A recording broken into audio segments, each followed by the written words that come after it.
नमस्कार साथियों, सूर्यनगी unique law classes के यूट्यूब चैनल पर मैं डॉक्टर उर्मिला राठी आपका हार्दिक स्वागत और अभिनंदन करती हूँ। बात करें हम कॉन्स्टिट्यूशन की। कॉन्स्टिट्यूशन किस स्टेट में एग्जाम आता है? सभी स्टेट में आता है। कॉन्स्टिट्यूशन को कैसे पढ़ा जाना चाहिए, क्योंकि कॉन्स्टिट्यूशन एक डिफरेंट सब्जेक्ट है और एग्जाम में कुछ भी आ सकता है। और ये कुछ भी क्यों बोला? क्योंकि राजस्थान एडीजे के अंदर आर्टिकल 366 में से 6 मार्क्स का क्वेश्चन आया, जो कि हर कोई नहीं पढ़ता है। जेएलओ के एग्जाम के अंदर आर्टिकल 366 आता है। तो कॉन्स्टिट्यूशन को कैसे पढ़ा जाए, आइए आज मैं आपको कॉन्स्टिट्यूशन पढ़ना सिखाती हूँ। सबसे पहले आपको पढ़ने 22 पार्ट। कॉन्स्टिट्यूशन के सबसे पहले आप क्या पढ़ेंगे? 22 पार्ट पढ़ेंगे। 22 पार्ट पढ़ने के बाद आपको कॉन्स्टिट्यूशन की करनी है शेड्यूल आपने पढ़ ली। शेड्यूल पढ़ने के बाद आपको कॉन्स्टिट्यूशन का पढ़ना है आर्टिकल 393, 394, 394 ए एंड 395। ऐसा क्यों? क्योंकि जब भी हम कोई भी लॉ पढ़ते हैं तो उस लॉ का सबसे पहले हम पढ़ते हैं शॉर्ट टाइटल, एक्सटेंड, कमिटमेंट। और कॉन्स्टिट्यूशन का जो शॉर्ट टाइटल, एक्सटेंड, कमिटमेंट वो पीछे दिया हुआ है। और देन आपको पढ़ना है आर्टिकल 366।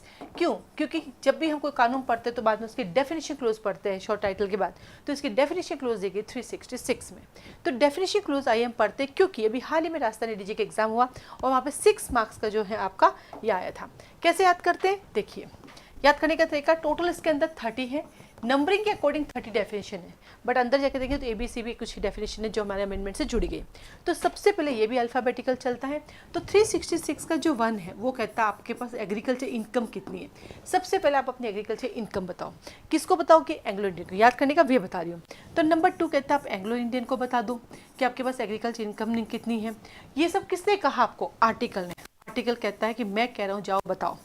तो 4 कहता है भैया क्यों, तू मुझे बोरो दे रहा है क्या? कि हाँ, मैं तुम्हें उधार देने के लिए तैयार हूँ, तुम आ जाओ। ये बात किसने कही? भी तुम्हें उधार देने के लिए तैयार हूँ। तो बोला ये बात क्लोज ने कही। तो आर्टिकल के अंदर क्या होता है? क्लोज ने कही।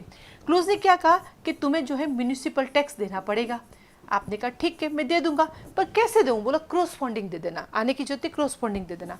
जो क्रॉसपॉन्डिंग वर्ड है यहाँ पे, क्रॉसपॉन्डिंग है, क्रॉसपॉन्डिंग प्रिवेंस है, कॉरस्पॉन्डिंग स्टेट है यहाँ पर, कॉरस्पॉन्डिंग खुद है। तो बोला भाई तुम दूर बैठ के भी मुझे दे देना, कोई इशू नहीं है। कॉरस्पॉन्डिंग का मतलब होता है हमेशा दूर बैठ के भी काम किया जा सकता है। तो यहाँ पे कॉरस्पॉन्डिंग स्टेट आया तो उसने कहा ठीक है कैसे चाहिए? बोला डेप्ट में चाहिए, मुझे ऋण चाहिए। तो ये लीजिए भाई डेप्ट में। तुम्हें डेप्ट क्यों चाहिए? तो बोलता है मुझे जो है एस्टेट ड्यूटी सबमिट करनी है। ये लीजिए तुम एस्टेट ड्यूटी सबमिट करो। ये बात तुमको किसने कही तुम्हें एस्टेट ड्यूटी देनी है? तो आप कहेंगे मुझे एग्जिस्टिंग लॉ ने कही। तो ये जो एग्जिस्टिंग लॉ है 10 नंबर, ये भी एडीजे के एग्जाम में आया था, एग्जिस्टिंग लॉ।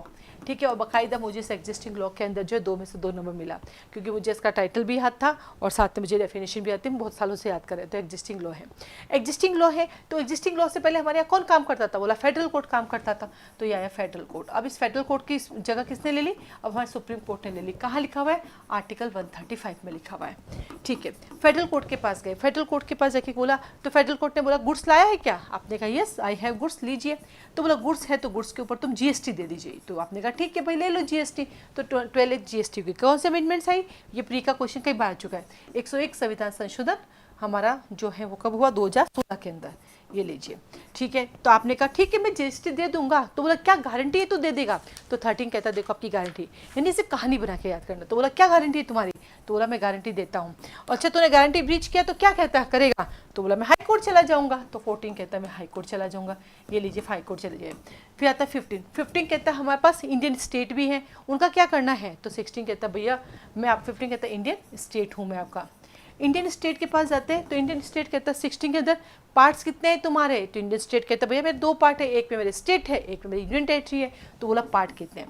अब एक चीज़ नोट की आपने, हम कॉन्स्टिट्यूशन पढ़ लें।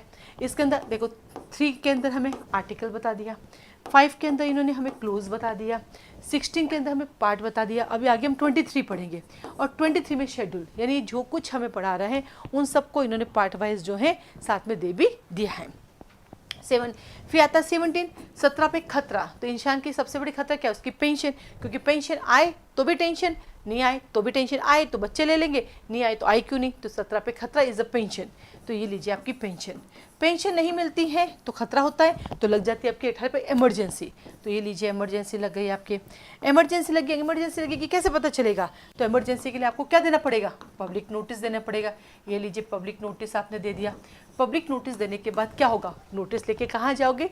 रेल में जाएंगे। तो 20 कितना रेल? ये डीजे का दूसरा क्वेश्चन था रेल।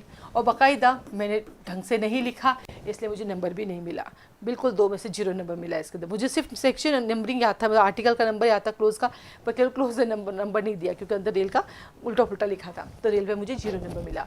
फिर 21 कहता है, मैं तो रिपील हो गया। पहले जो 21 था वो शेड्यूल कास्ट से रिलेटेड था, फिर यहाँ से रिपील करके 24 25 में जोड़ दिया। फिर 22 कहता है कि साहब मैं तो आपका शासक हूँ, तो रूरल्स को बुला लीजिए। 23 कहता है वो कहाँ रहता है? कि साहब शेड्यूल में दिया गया है। शेड्यूल के अंदर कौन आता है? तो 24 कहता है SC आता है, और 25 कहता है ST आता है। 25 कहता है ST आता है। तो देखो शेड्यूल, शेड्यूल कास्ट और शेड्यूल ट्राइब्स एक साथ याद हो गए आपके। 25 के बाद 26 आता है आपके पास। 26 कहता है सब जन आ गए, अब बच्चा कौन? तो 26 कहता है सिक्योरिटी दे दीजिए। तो 26 कहता है आपके पास सिक्योरिटी दे दीजिए कि भाई आपको किस किस कैटेगरी में डालना है। तो ये लीजिए सिक्योरिटी ले लीजिए।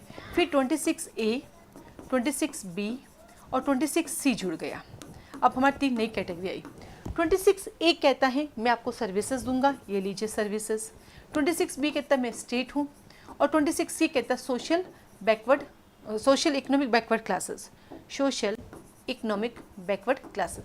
ये दोनों तो जुड़ गए हमारे 101 अमेंडमेंट 2016 से, और ये हमारा जब EWS है ना तब जुड़ा था, तो ये जुड़ा था हमारा 102 अमेंडमेंट 2018 में जुड़ा था, 2018 से जुड़ गया था। देन आता आपके पास 27। अब देखो सब आ गए अपने पास, तो बचा 27। 27 का था सब डिवीज़न। अब देखो सब क्लोज, सॉरी सब क्लोज, ये लीजिए सब क्लोज भी आ गया। यानी जो आर्टिकल क्लोज 3 है वो हमें बताती है आर्टिकल, फिर आता है 5 है वो हमें बताता है क्लोज, उसके बाद आता है हमारे पास 16 वो हमें बताता है कि यहाँ पे 22 पार्ट है। फिर आता है 23 जो हमें बताता है शेड्यूल कितनी है, और सब क्लोज के बारे में भी हमें कौन बताता है? 27। यानी जब कॉन्स्टिट्यूशन पढ़ते हैं तो आर्टिकल होता है, आर्टिकल में क्लोज होता है, क्लोज में सब क्लोज होता है, पार्ट्स होते हैं और शेड्यूल्स होते हैं। 5 चीज़ें हैं, और पाँचों को डिफाइन किया। क्यों?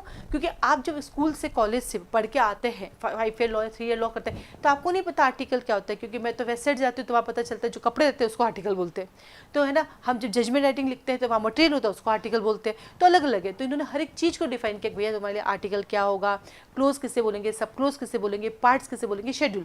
क्यों? क्योंकि जो CPC में जाओगे तो वहाँ ऑर्डर होता है, ऑर्डर के अंदर रूल होता है, रूल के अंदर सब रूल होता है। आप जाओगे BNSS के अंदर, वहाँ सेक्शन होता है, सेक्शन के अंदर सब सेक्शन होता है, तो सबके अपने नाम दिए होते हैं, इसलिए इन्होंने सबको डिफाइन किया। तो यहाँ के 27 आया। 28 कहता है भैया टैक्सेशन, आइए भैया टैक्सेशन की भी बात करेंगे हम, तो ये आ गए 28 के अंदर टैक्सेशन भी आ गया आपके पास। टैक्सेशन के बाद 29 आता है आपके पास। 29 कहता है इनकम टैक्स दे दो, तुम्हारा इनकम पे भी टैक्स दे दो। तो 29 कहता है 29 टैक्स ऑन इनकम, कुछ नहीं छोड़ा, हर चीज़ पे टैक्स है, टैक्स ऑन इनकम, तो आपने इनकम टैक्स भी दे दी। फिर आता है 29A।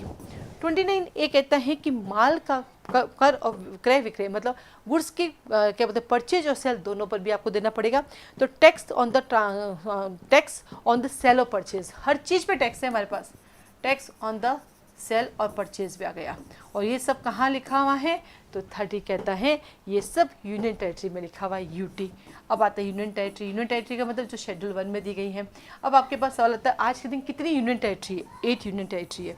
कौन कौन सी है? दिल्ली, चंडीगढ़, लक्षद्वीप, पुडुचेरी, अंडमान निकोबार, दादर नगर हवेली, दमन दीव, फिर आता लद्दाख एंड जम्मू कश्मीर। अब हमारे लद्दाख और जम्मू कश्मीर में आ गए। पहले हमारे पास 29 स्टेट थे और 7 हमारे पास यूनियन टेरिटरी थी। फिर जम्मू कश्मीर को UT में डाला तो अब यहाँ पे हो गई 28। फिर लद्दाख को भी डाला तो वहाँ पे पहले 7 थी, फिर अब वहाँ पे अब कितनी हो गई? वहाँ पे अब 9 हो गई। 9 हुई, फिर एक को वापस मर्ज कर दिया, तो दमन दीव और दादर नगर को एक साथ कर दिया, तो आपको काउंटिंग में वो पूरी 8 हो गई। ठीक है, तो इस तरह से आप शेड्यूल इसकी डेफिनेशन क्लोज को याद कर सकते हैं। आप बस पढ़ने जब बैठते हैं ना तो उसको रिवाइज करते रहो, पहला करके दूसरा करके, दूसरा करके पहला पढ़ा, पहला करके तीसरा पढ़ा, तीसरा पहला, जैसे पहला पढ़ा मैंने कि भाई एग्रीकल्चर इनकम कितनी है, दूसरे में एंग्लो इंडियन, फिर मैंने पढ़ा एग्रीकल्चर इनकम एंग्लो इंडियन, फिर थर्ड पे गई आर्टिकल, तो वापस पढ़ूंगी पहले एग्रीकल्चर इनकम, फिर एंग्लो इंडियन, फिर आर्टिकल, फिर नंबर 4 पे जाऊँगी उधार दे रहे हो क्या, फिर वापस पहले पे आऊँगी, पहला है आपके पास एग्रीकल्चर इनकम, फिर एंग्लो इंडियन को बुलाया, फिर आर्टिकल दिए, फिर उधार दिए, उधार देके मैं गया 5वें पे, 5वें कहता है कि क्लोज क्या है तुम्हारे, वापस गया पहले पे मैं एग्रीकल्चर इनकम क्या है, फिर एंग्लो इंडियन को बताऊँगा, फिर मैं उसको आर्टिकल बताऊँगी, फिर मैं बोरो करूँगा, फिर उसको क्लोज बताऊँगा, फिर मैं क्या बोलते हैं कॉर्पोरेशन क्या बोलते हैं, कॉर्पोरेशन टैक्स दूंगा मैं। 6 का तो कॉर्पोरेटिव टैक्स है ना, निगमित क्या है आपके निगम कर है, कॉर्पोरेशन टैक्स है ना, कॉर्पोरेशन टैक्स, मैंने कॉर्पोरेशन टैक्स से लिखा ना, एक बार देख लेती हूँ, क्योंकि वो क्या निगम वर्ड आता है, नगर पालिका हमारे एक जैसे दिख जाते हैं तो इंग्लिश चेंज हो जाती है। तो ये आ जाएगा हमारा कॉर्पोरेशन टैक्स कर दो इसको, क्योंकि नगर पालिका निगम आ जाता है ना, इसको कॉर्पोरेशन टैक्स कर दो। हाँ, कॉर्पोरेशन टैक्स कर दिया। तो आप ऐसे करके देखो, आप खुद के हो गए, याद हो गया। बट वही है, आपने अभी आज वीडियो देखा, आज आप मोटिवेट हो गए, आपने आज याद कर लिया। लेकिन दिक्कत तब आएगी ना कि 3 दिन पढ़ोगे, चौथे दिन गायब हो जाओगे, फिर आप छोड़ दोगे, फिर कंटिन्यूटी छोड़ जाएगी, फिर मेरे जैसे कोई इंस्टीट्यूट वाले को डालेगा वीडियो, फिर आप मोटिवेट हो जाओगे और फिर से आप पढ़ने लग जाओगे। ऐसा नहीं करना है, या तो लगातार कंटिन्यूटी रखो या फिर अपना कोर्ट की वकालत करो, या कॉलेज में पढ़ाना है तो पढ़ाओ, कुछ भी करो लेकिन रुको मत। और कंटिन्यूटी रखनी है तो आप हमारी क्लासेस ज्वाइन कर सकते हैं। हमारे फाउंडेशन बैच चलते हैं मॉर्निंग में, आफ्टरनून में, इवनिंग में, दिन भर हमारे बैचेस चलते हैं। आप किसी भी बैच में आकर बैठ सकते हैं। फीस स्ट्रक्चर क्या है, सिंगल सब्जेक्ट की फीस स्ट्रक्चर आपको मिल जाएगी, पूरे foundation batch pre plus main plus interview plus मिल जाएगी। हम कॉन्स्टिट्यूशन, मान लीजिए एग्जाम्पल के लिए आपने हमारे यहाँ पे बिहार जुडिशरी ज्वाइन किया, तो बिहार जुडिशरी में जो कॉन्स्टिट्यूशन पढ़ेंगे वो इंडिया के हर जुडिशरी में आपके काम आएगा। किसी भी स्टेट को आप ज्वाइन करेंगे वो एक सब्जेक्ट पढ़ाना हर में काम आएगा, जो कॉमन होंगे, और जो अलग होंगे वो आपके स्पेसिफिक स्टेट के लिए काम आएगा। तो हमारी क्लासेस को ज्वाइन करने के लिए आप हमें कॉल मैसेज कर सकते हैं। हमारी क्लासेस 3 तरीके से चलती है। ऑनलाइन लाइव क्लासेस मॉर्निंग में 4 to 6, 8:30 से लेके 11:30, इवनिंग 6 to 8 हमारी कोडिंग क्लासेस भी होती हैं, और हमारी ऑफलाइन क्लासेस आप जोधपुर आके भी हमें ज्वाइन कर सकते हैं। तीनों क्लासेस में किसी भी क्लास में बैठोगे तो आपको हमेशा जो है आपको फीस सहम ही देनी होगी, फीस का कोई चेंजेस नहीं होता है। आपको लगता है सिर्फ प्री ओरिएंटेड चाहिए तो रिकॉर्डिंग मोड में हमारी क्लासेस अवेलेबल है, क्योंकि पहले जब हमने उसको पढ़ाया तो वो रिकॉर्ड मोड में आ गए, तो आप उसको ज्वाइन कर सकते हैं। इसके अलावा क्लास रिलेटेड, क्लास की फीस से रिलेटेड आपकी कोई क्वारी है, आपको सिंगल सब्जेक्ट ज्वाइन करना है, मोर देन 1 सब्जेक्ट ज्वाइन करना है, तो आप ज्वाइन कर सकते हैं।